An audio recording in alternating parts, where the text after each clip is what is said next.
ලංකාවෙන් අපි එනකොට හිතාගෙන එනවා රට ජීවිතේ සුන්දරයි. කට්ටිය කියන විදිහට අම්මට සිරි රට ජීවිතේ තමයි ජීවිතේ. මෙහෙට ආවට පස්සේ අර කියපු සුරංගනා කතා කට්ටිය මවලපාපු හැම කතාවක්ම මෙහෙ කට්ටියට එපා වෙනවා. පංගුවක් කට්ටියට හොඳ වෙනවා, පංගුවක් කට්ටියට නරක වෙනවා.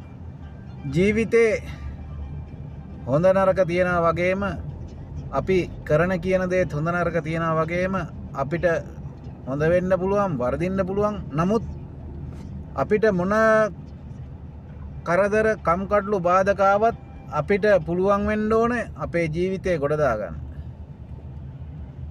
පංගුවක් කට්ටිය මාසෙන් දෙකෙන් තුනෙන් ලංකාවට යන්න හිතන පංගුවක් කට්ටිය කොහොම හරි කරලා යනවා. පංගුවක් කට්ටිය කට්ට කාගෙන ඉන්නවා. නමුත් අපි එන බලාපොරොත්තුව දිහා බලපුවාම අපේ ජීවිතේට බලාපොරොත්තු තියාගෙන ඇවිල්ලා පංගුවක් කට්ටිය බලාපොරොත්තු සුම් විසුණු කරගන්න. ඒක නිසා කිසිම කෙනෙක් අධෛර්යමත් වෙන්න එපා.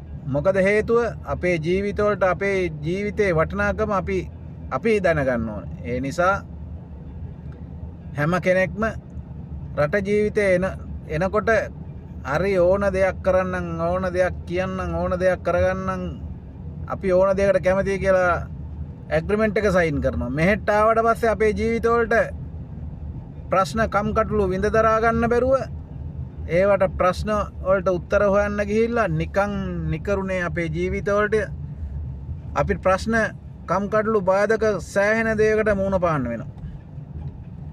අපේ ජීවිතවලට ඇත්තටම අපි මෙහෙට එන්නේ ඇයි? අපේ ජීවිතේ වටිනාකම මොකද්ද? අපේ අරමුණ කුමක්ද?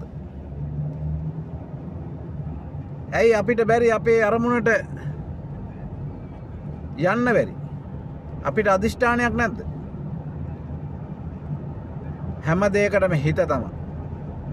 ඒක නිසා අපේ අරමුණ අදිෂ්ඨානය එක අරමුණක තිබ්බනම් අපේ ජීවිත මේ රට දුක් විඳින හැම කෙනෙකුටම රට ජීවිතේ දියුණු වෙන්න පුළුවන්, ජීවත් කරවන්න පුළුවන්. ලස්සන අනාගතයක් හදා ගන්න පුළුවන්. ගෙවල් දොරවල් වල ප්‍රශ්න ඇති. මුදල් හදල් වලින් අගහිගකම් ඇති. නමුත්